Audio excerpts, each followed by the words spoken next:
May we please welcome our speaker for this session, Mr. Abhishek Rastogi, the Head of Design, Jewelry Division, Titan. A wholehearty welcome to you, dear sir. Over to you. Thank you, dear Abhishek. Good morning. Hello, everyone. Good morning.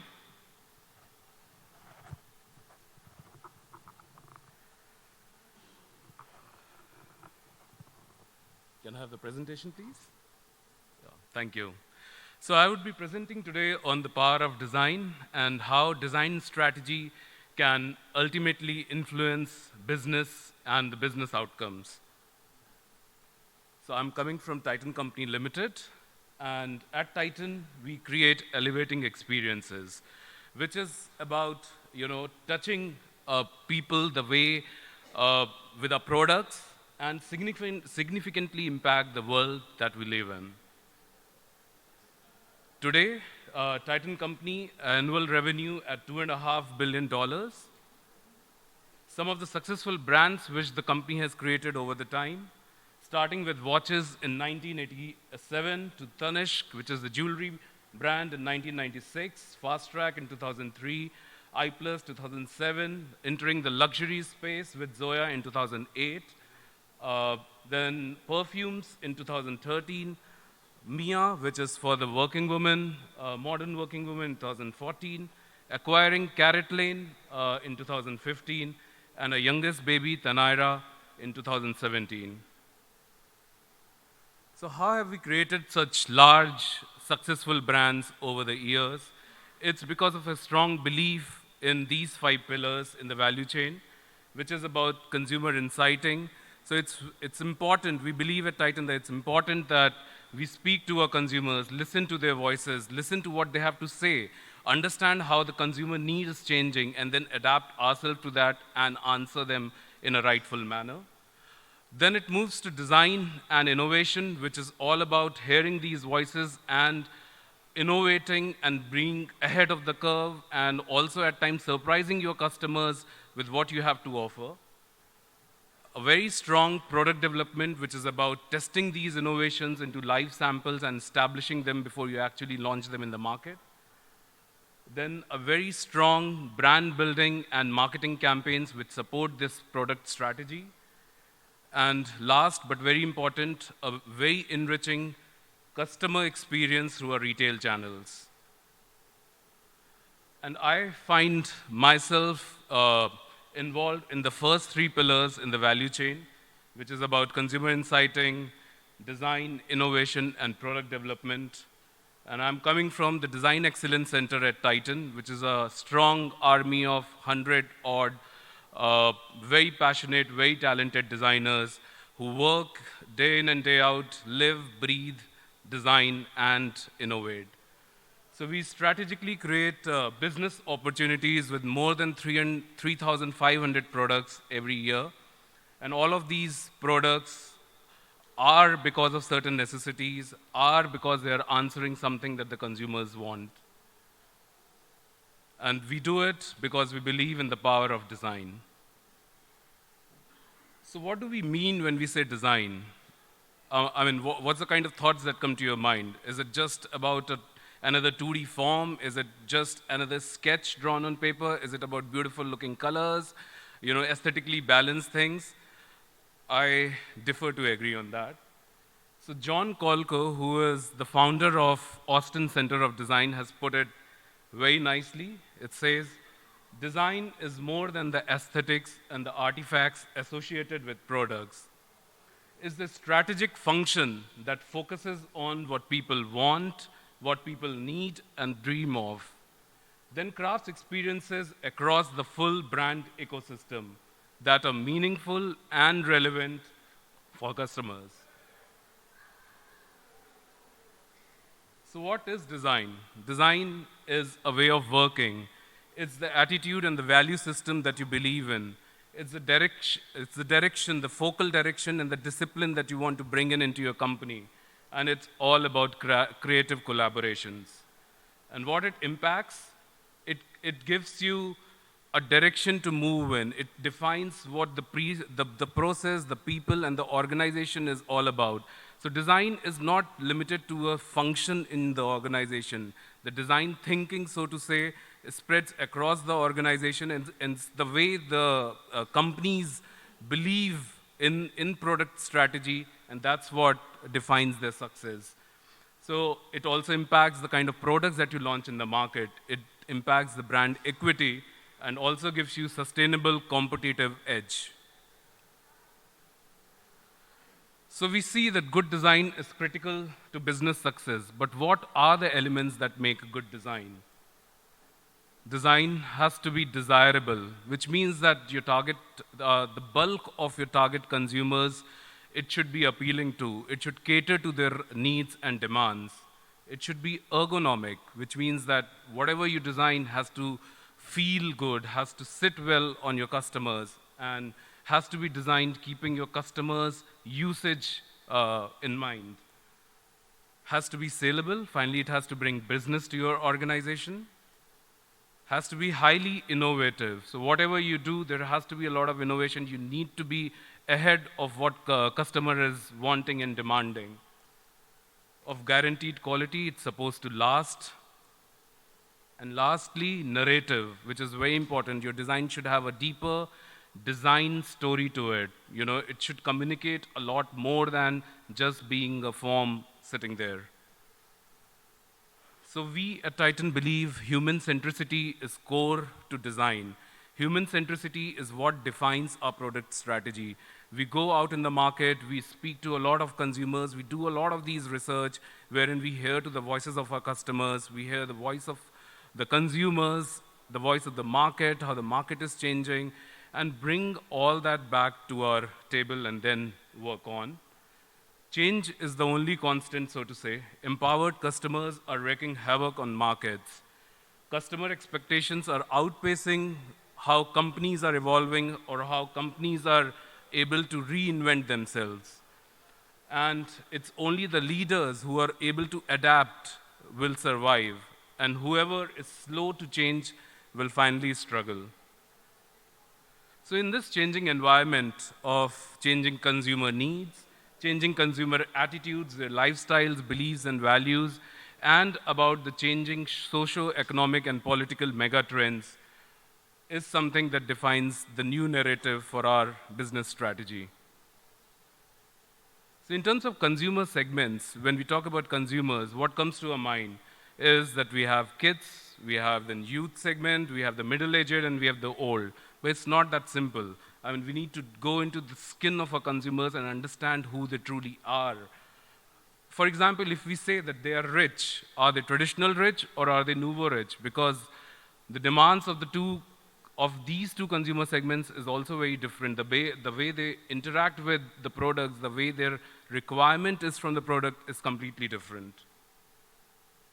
So what are these big design influencers, so to call? We call them megatrends in the vocabulary of design. And what are megatrends? They are transformative global forces that define the future world with their far-reaching impacts on businesses, societies, economies, cultural, and personal lives.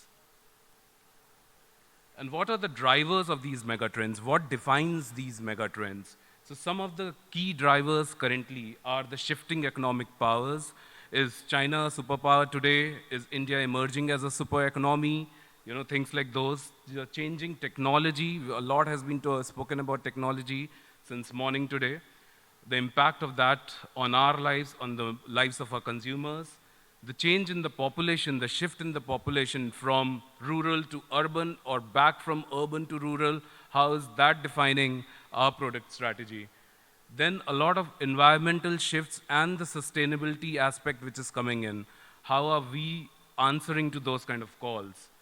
And the changing values of the society. So all these underlying forces is what is defining the change, is what is propelling the long-term, consumer attitudes and behaviors. So these are some of the mega trends which are currently impacting our lives, the lives of our consumers. And I would take them through two of these mega trends with case studies from Titan, and that will come a little later in my presentation, which are India Pride and Well-being. But before that, how do we do the trend research? So as I was saying, everything starts with, observation, with a lot of seeping in. You need to go out there and understand what is the new requirement, what is the new narrative.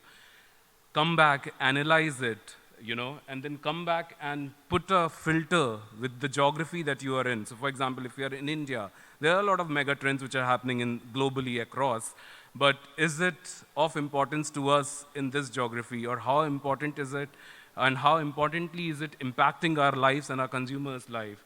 Then put a company filter to it. I mean, your company wants to be in a certain space, your products want to be in a certain space, and how is this megatrend impacting the position that you want to take in the market? So when you do all these filters, you implement it back into your product strategy, and that is how you create products. So the three case studies which I would be presenting today from Titan, Avir, Padmavat, and Queen of Hearts.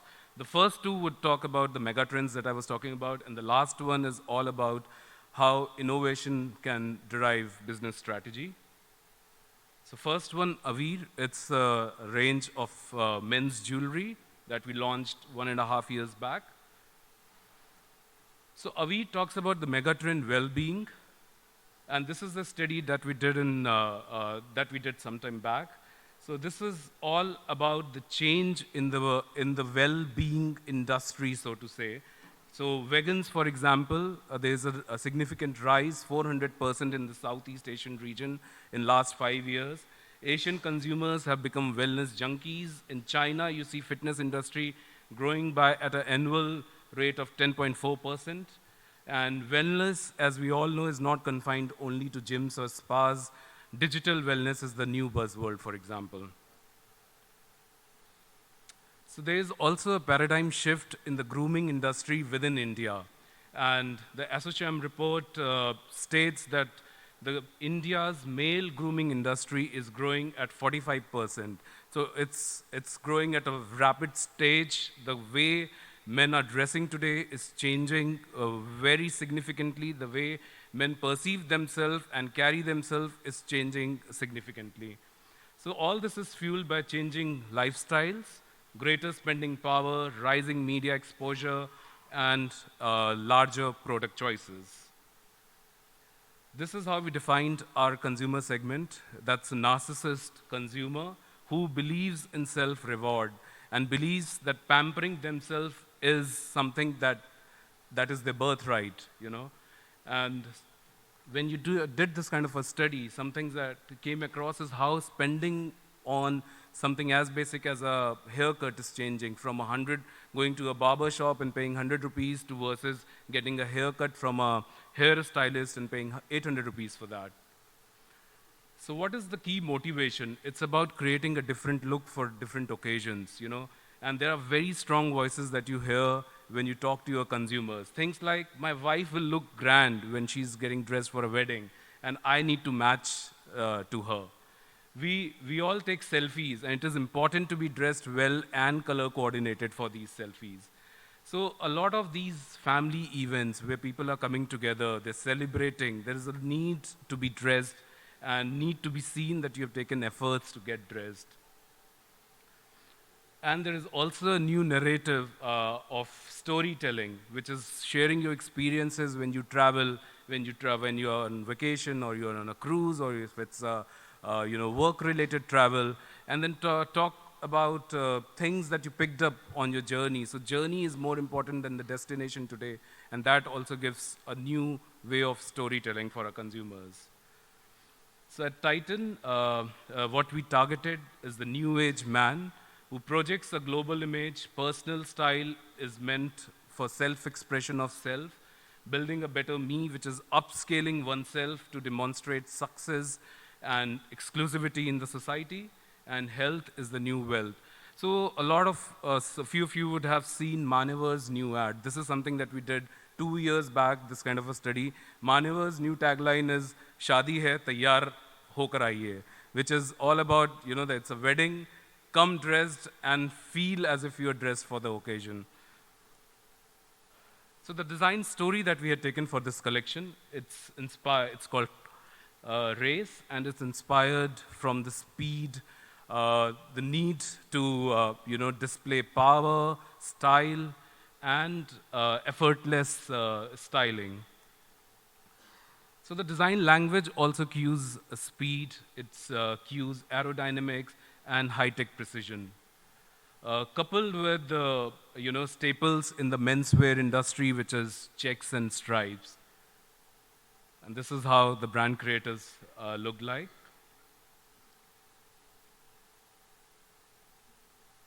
So there were a lot of interactive elements within the product, which conveyed a sense of speed, which conveyed a sense of movement. So for example, there were fidget rings, there were elements within the kadas which were moving, which reminded of the racing cars. So there are these subtle cues that you give to the consumer. Then there are, cues of modernity and cues of exclusivity that comes with modern manufacturing techniques like laser cutting, CNC, sintering, which is combination of two gold colors coming together. It also gives your consumer a story to tell when they're wearing these pieces. Then there were surprises within the products. So for example, the inside of the products would have finer detailings, would have motifs, would have these ripple kind of patterns, which is also, about how you say well-being is about self. So it's also about something that you know, and then that is something that you wear. Just a small AV from the collection, and you'll see how marketing has also taken the whole, the design piece and the design thinking ahead in the campaign. Sound?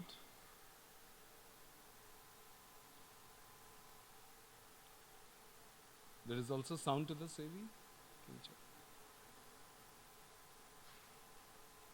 Anyways, it talks about the power, it talks about success, it talks about style and how you can be ahead of the curve. And it says, the tagline is, "Gentlemen, show your mettle."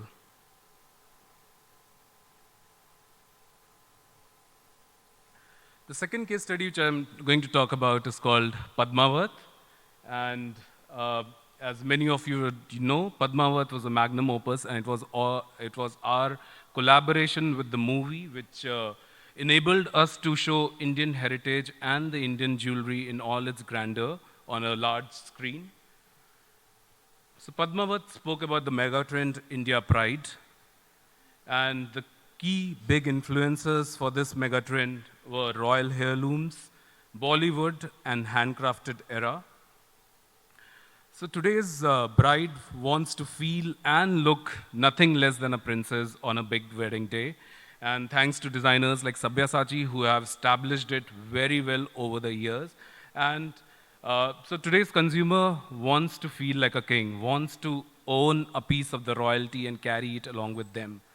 So that's a big mega trend. That's something that we had taken forward in the collection, the jewelry from Padmavat, which was all about recreating the old world charm and the royal grandeur. So with elements like unshaped stones, which reminded you of that era, to a little more of a raw look, to doing colored kundan instead of doing kundan with diamonds, which were a little more rare at that point in time in our history. And also getting inspired from things like amulets and things like that, which kind of cues royalty and a bygone era. Then the whole focus on the hand craftsmanship. Today, people are bored of the perfection that comes with the Chinese products. People are people are appreciating the imperfections that comes with a handcrafted workmanship. And that's something which is celebrated today, and that's something that is something that we used in the collection as well. So you see a lot of these miniature paintings, which are hand-painted, incorporated into the jewelry. Then there's a lot of this intricate workmanship which has been used in the jewelry to connote, luxury and premiumness.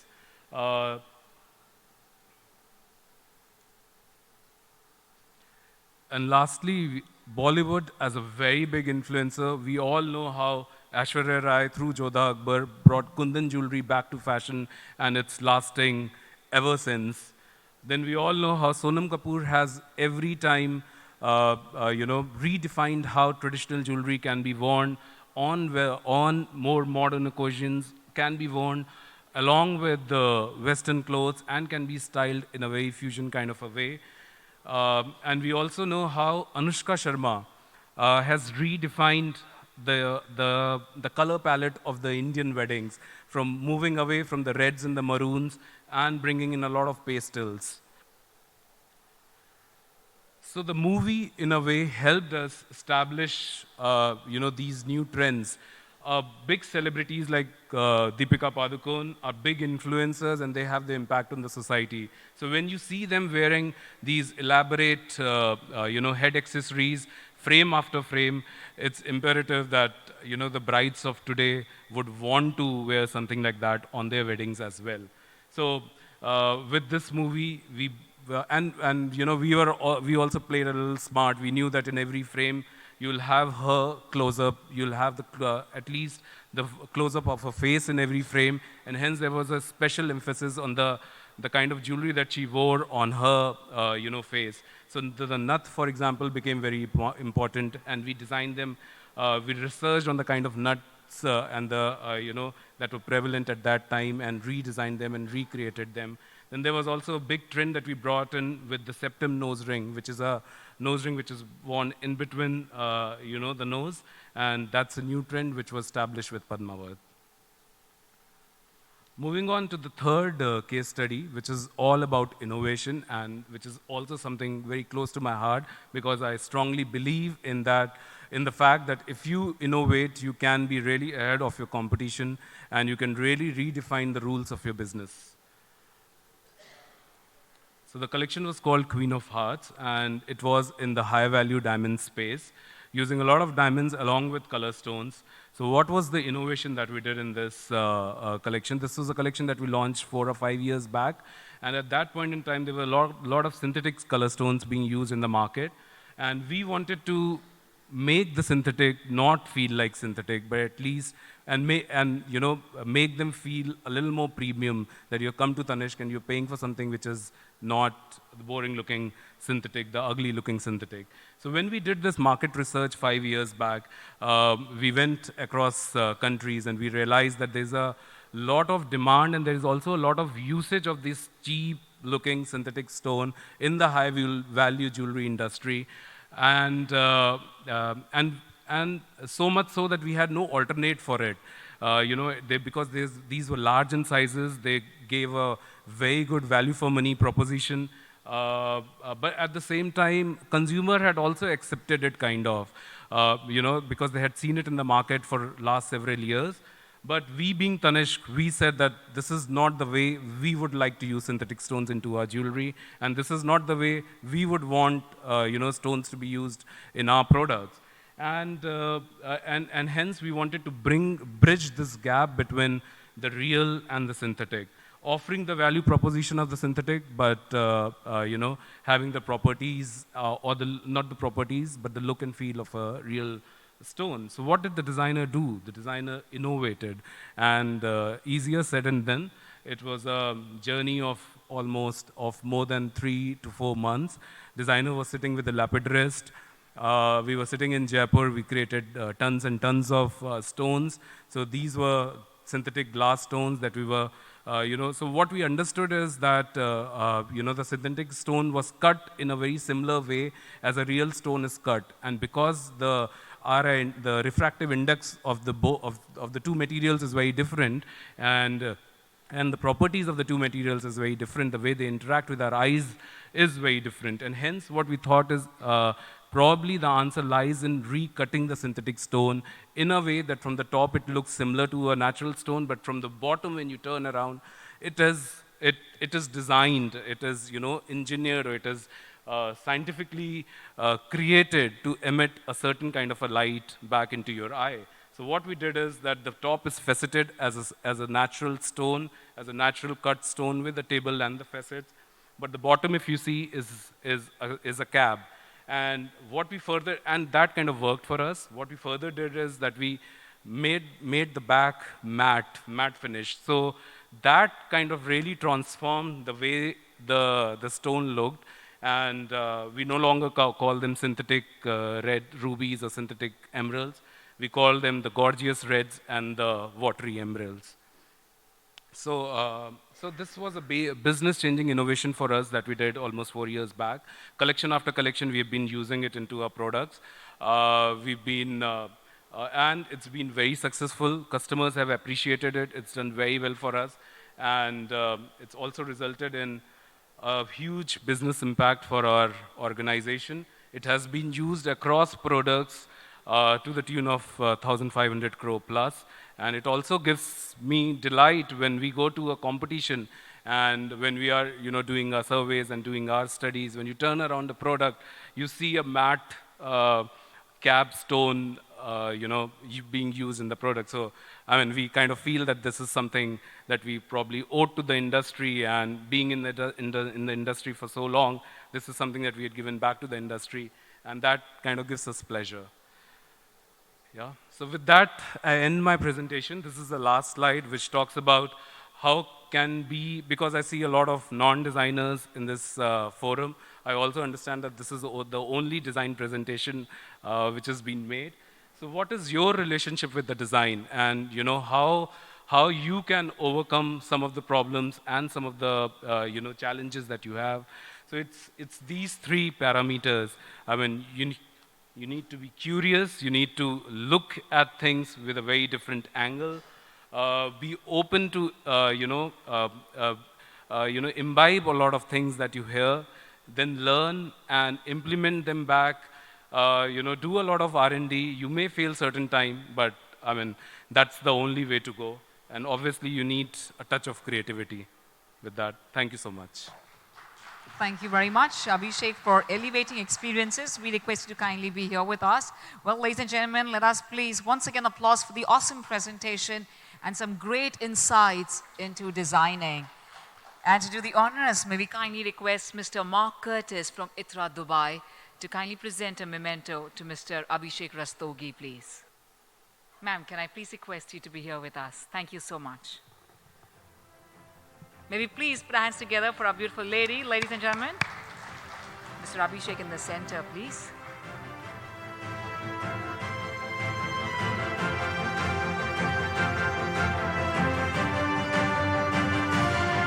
Let's hear it for our brilliant gentleman, Mr. Abhishek, and thank you, dear ma'am, for doing the honors.